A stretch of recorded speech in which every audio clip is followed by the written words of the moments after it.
I guess now I know why Mom didn't like me playing with the music box.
Mom said the basement was off limits, unless I wanted another tetanus shot.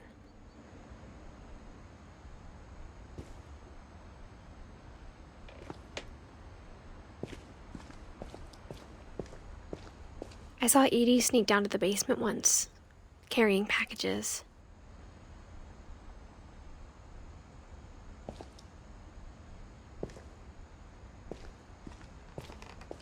I thought maybe she was hiding presents.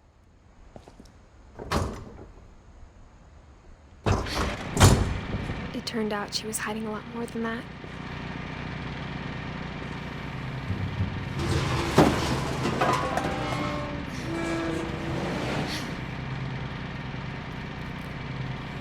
I remember asking Mom once about where Walter had gone.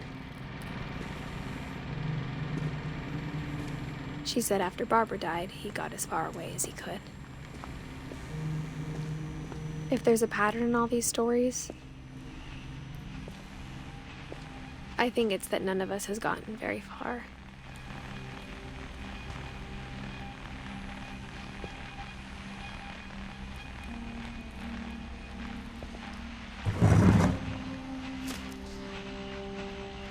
Goodbye, everyone. I can't believe I've been down here for 30 years. On that first day, after the shaking started, I didn't think I'd survive a week.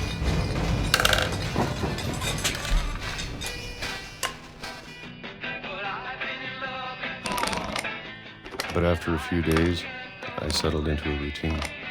That's what kept me sane. Having a schedule, living for today. I always expected to be dead tomorrow. But if you wait long enough, you get used to anything.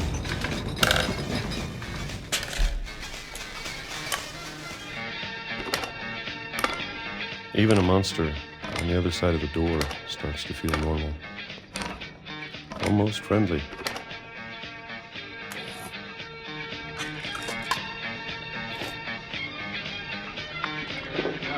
And then one day, everything just stopped. Whatever that thing was, it was gone. Maybe it got tired of waiting. Or maybe I just got tired of being afraid.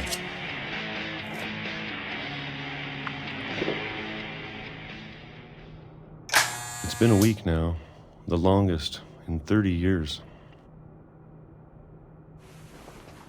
I'm done waiting. I have to leave while I still can.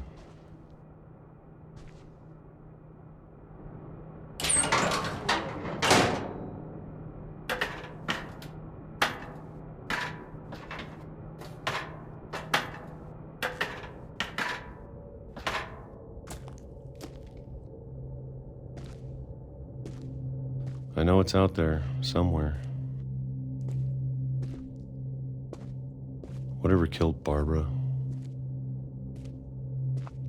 and Molly.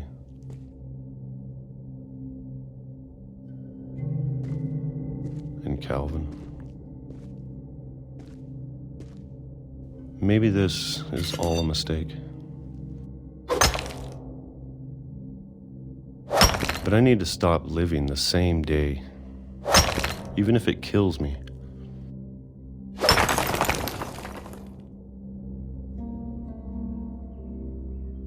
Whatever's out there, I want you to know I'm ready for it. I'm going to appreciate all of it, especially the food. I don't mind if I only have a year left, or a month, or a single week. I'd be happy with one new day. I can already imagine the sun on my face.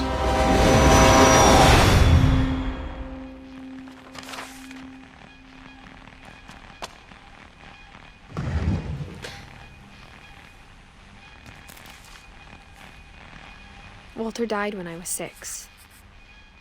I can't believe my mom never told me he was down here.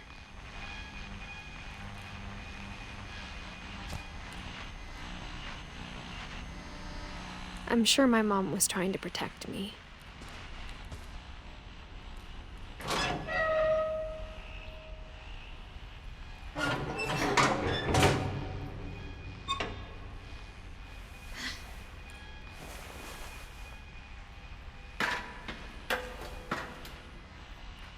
Maybe she was afraid I'd end up like Walter.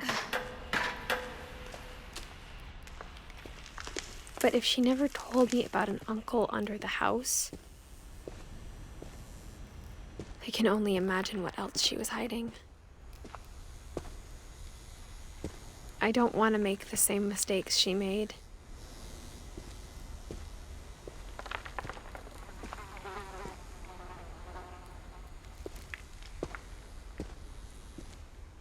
Trying to bury something that's still alive.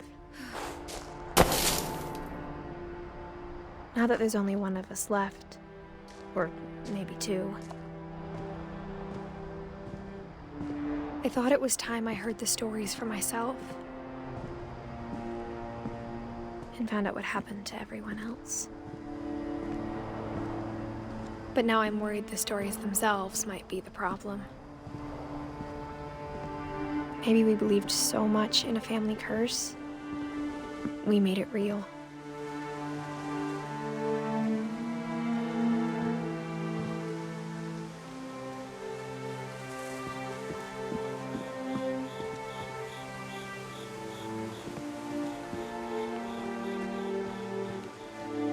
I don't know if I should even be writing this.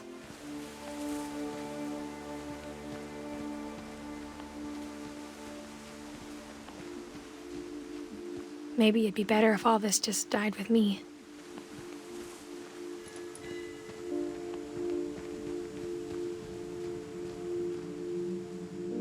But I thought you should know about your family.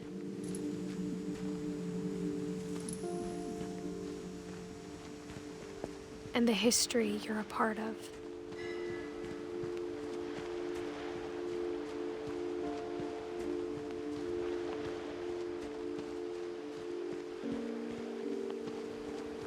Though to be honest, I feel as lost as you probably do right now. I think the people in these stories believed them, for what that's worth.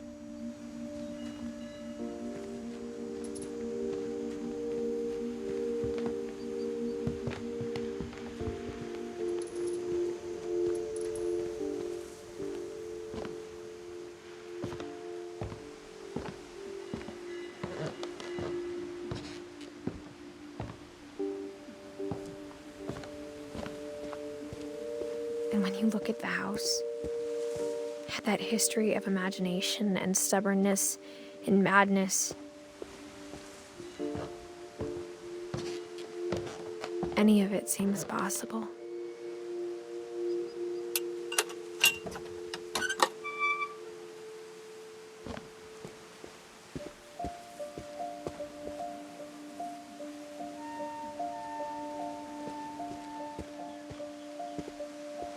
I think we've been surrounded by death for so long, we've just gotten used to it. What kind of family finishes building a cemetery before starting the house?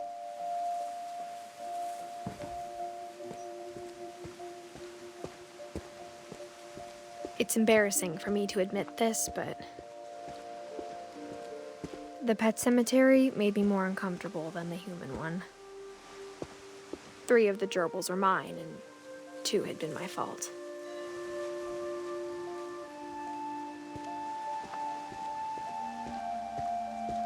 Sven built the house, but it was Edie who designed the cemetery.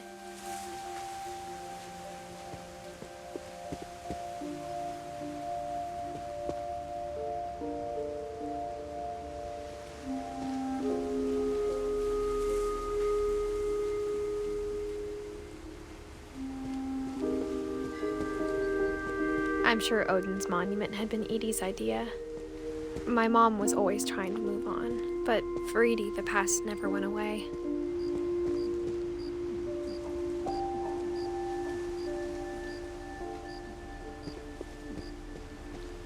She could see it poking out of the water at low tide.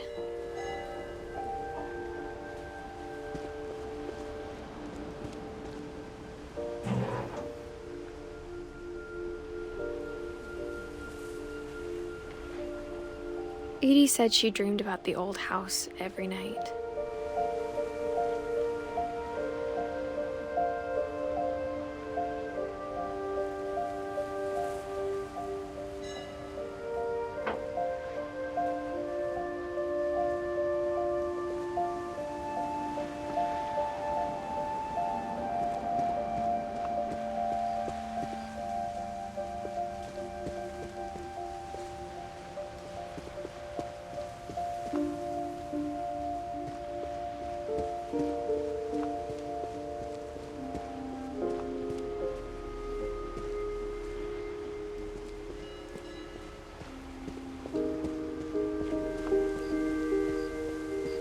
Edie's side was always easier for me to understand.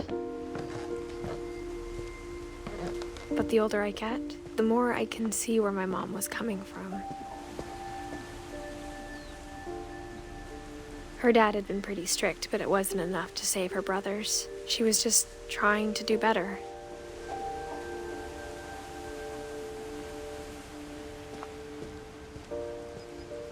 She lost 2 of her brothers, just like I did. I get why she tried so hard to protect us. We never found Milton's body, so my mom insisted we were putting up a monument, not a tombstone.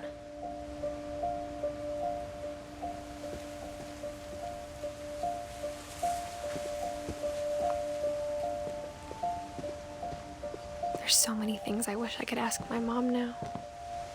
Part of me thinks this is what she wanted all along. For me to come back someday and find everything out for myself.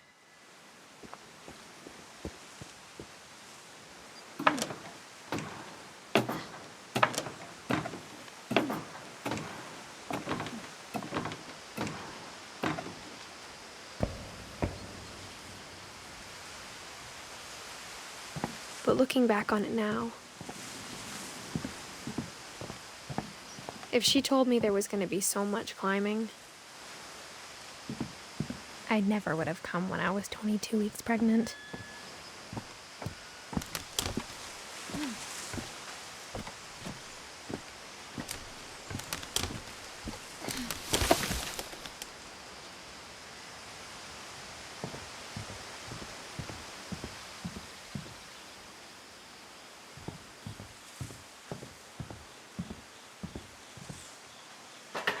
I never met Grandpa Sam, but I think he and my mom had a lot in common.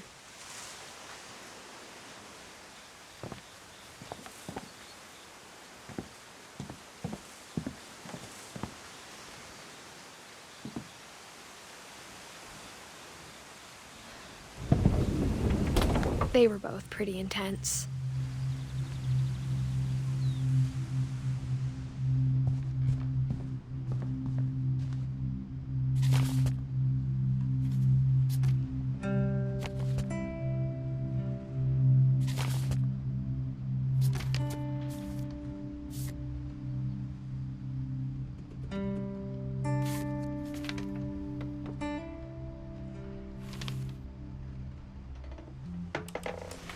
Dawn, I promise, you'll never forget this weekend. Yes, sir. These memories are gonna last a lifetime. Am I gonna have to shoot anything? It's a hunting trip, Dawn. Shooting is strongly encouraged. What?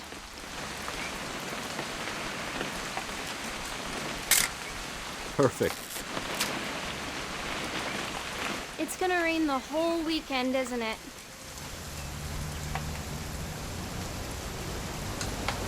Please just take the damn picture. Hey, language.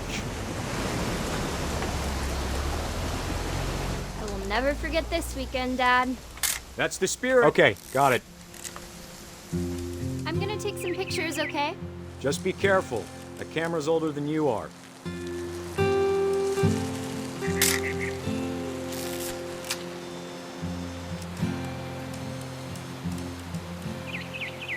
You're right, Dad. It's starting to clear up. Still freezing, though.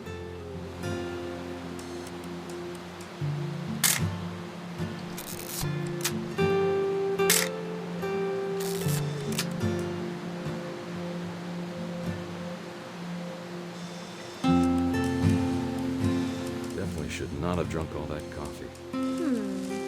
Hey! That's a keeper. I'm just saying, I'm not always gonna be here, Dawn. You'll need to remember this stuff, if you want to survive.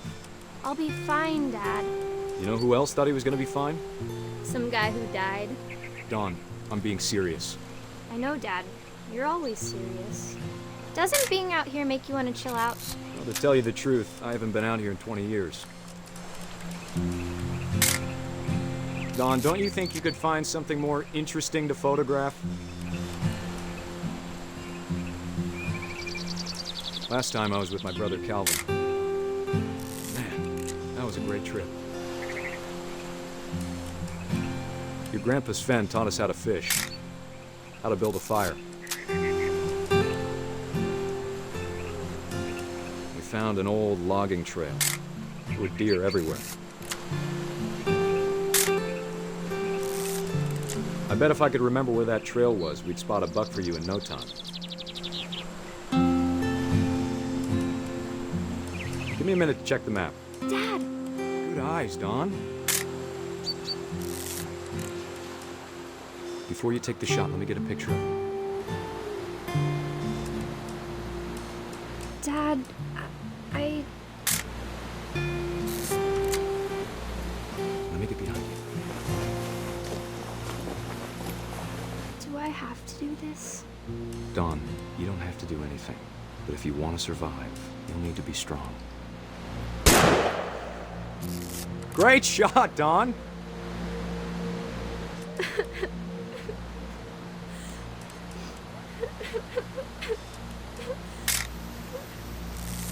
I'm proud of you, Dawn. Always remember that, okay?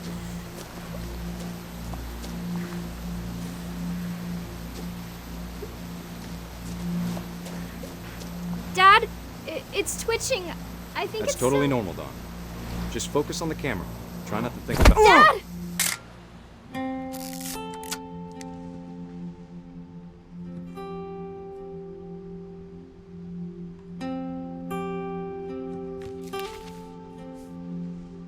Of all these stories, that's the one I wish most that my mom had told me.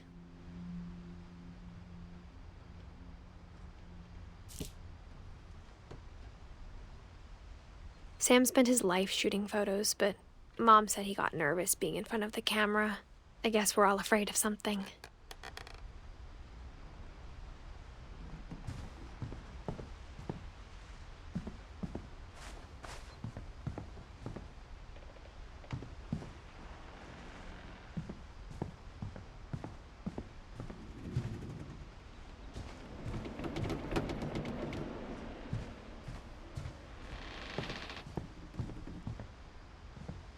Instead of hiding from death, Sam seemed to go out of his way to meet it.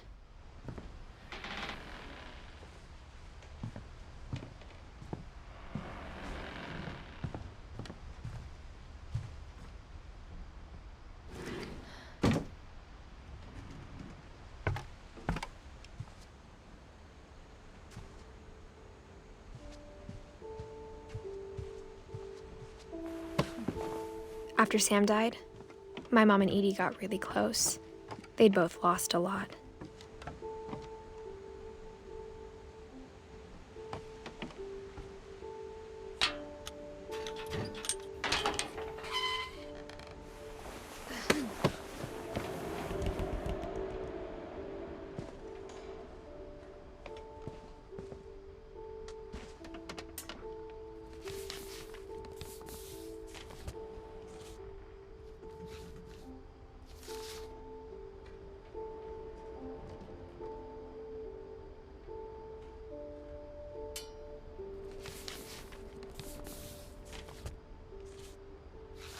Dear Kay, do you remember the way Gregory used to laugh when he thought he was alone?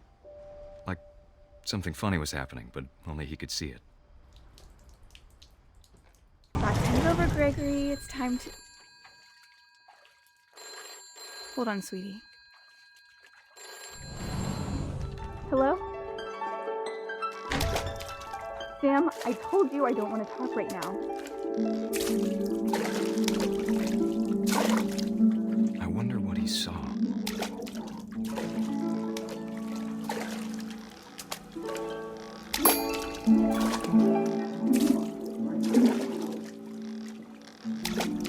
What his world was like. Sorry about that, Gregory. I know you did everything you could. Maybe if I hadn't called that night. Damn it. Hold on, I don't want Gregory to hear this. I wish he could have told us about the world he saw.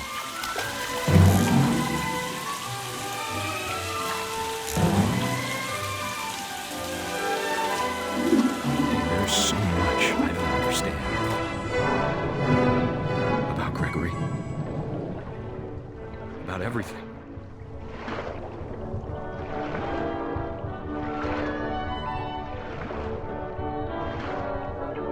But I know what happened wasn't your fault.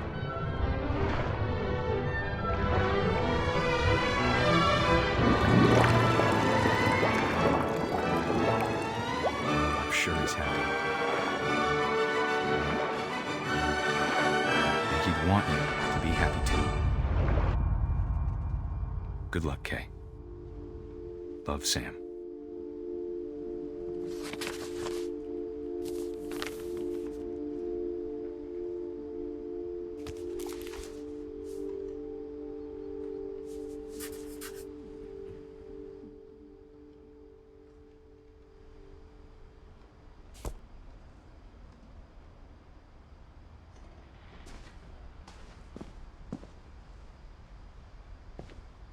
I can't imagine my mom ever writing poetry, and yet...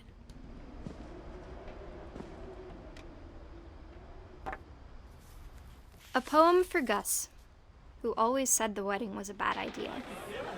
Our father never hit us kids, at least not very hard, before the day my brother said with teenage disregard that he'd be dead before he'd see a wedding in our yard.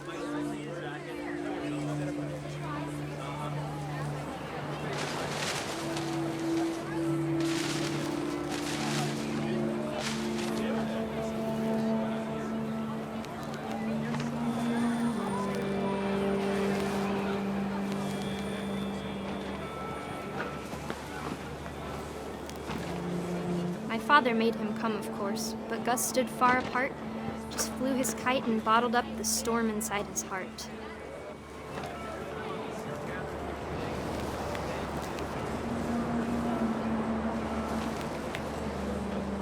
I tried to talk him out of it, but though he'd never met her, "We don't need a stepmom," were the words that I now remember. pronounce you husband and wife. You may kiss the bride.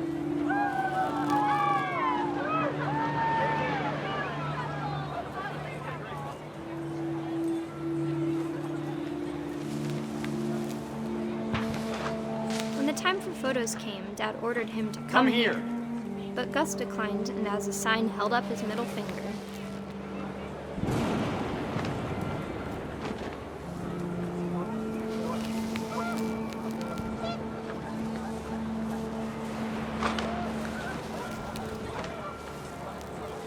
wind picked up, and panicked geese appeared and quickly went. But all the humans did that day was go inside the tent.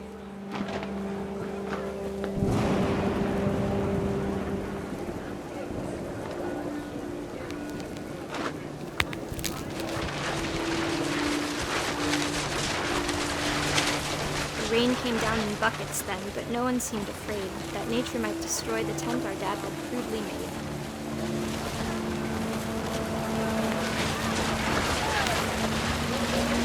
The thunder sounded much too close and full of angry power. But all my father said to this was, "Make the music louder."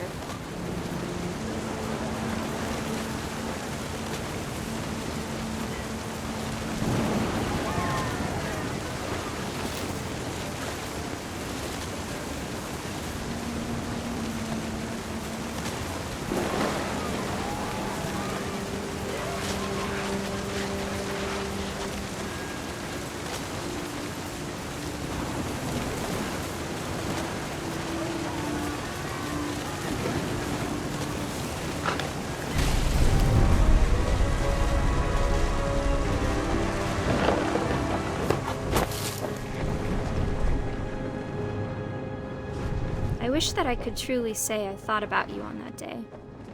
Out there on the beach alone, just you, the wind, the sea, and foam.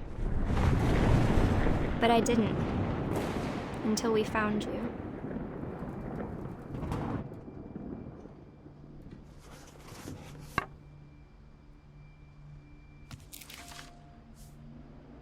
She never talked about him, but Mom told me once if I was a boy, they were going to name me Gus.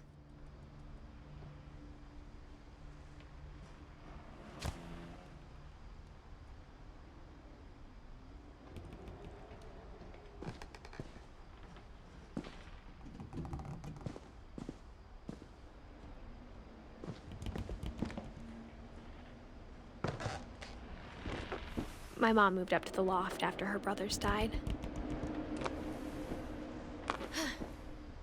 At the time, it was as far away as she could get.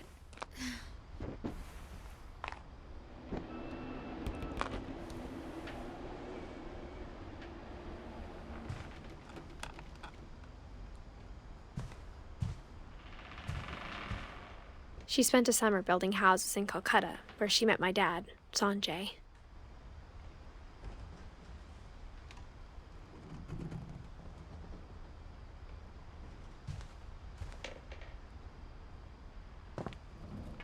My mom moved to India a week after graduation and got a job teaching English. Louis was born a year later.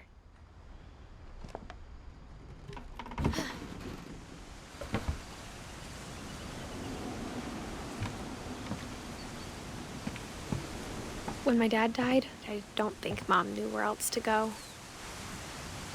I'm sure Edie was happy to have her back. And to see kids in the house again.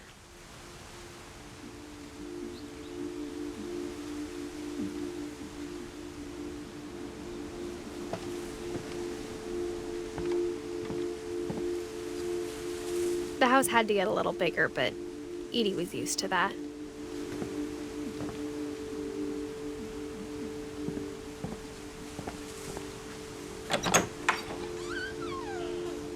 And for a while, things were good, almost normal.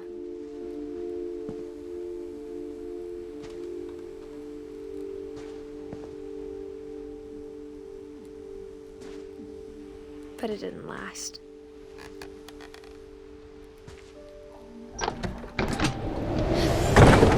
beginning of the end was Milton's 10th birthday, when Edie gave him a castle.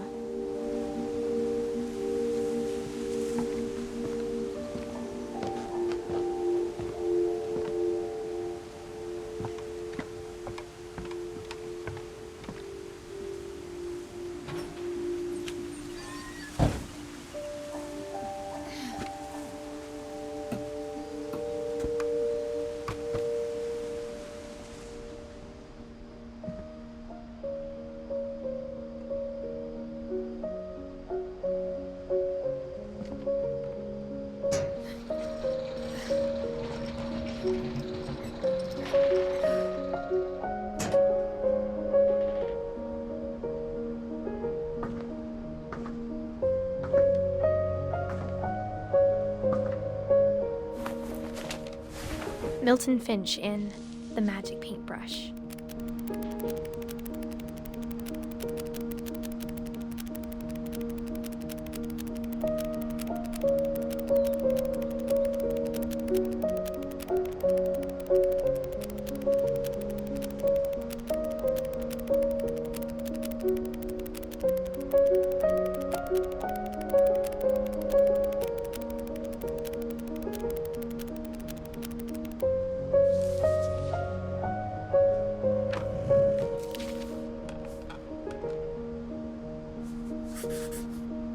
I was 4 when Milton disappeared.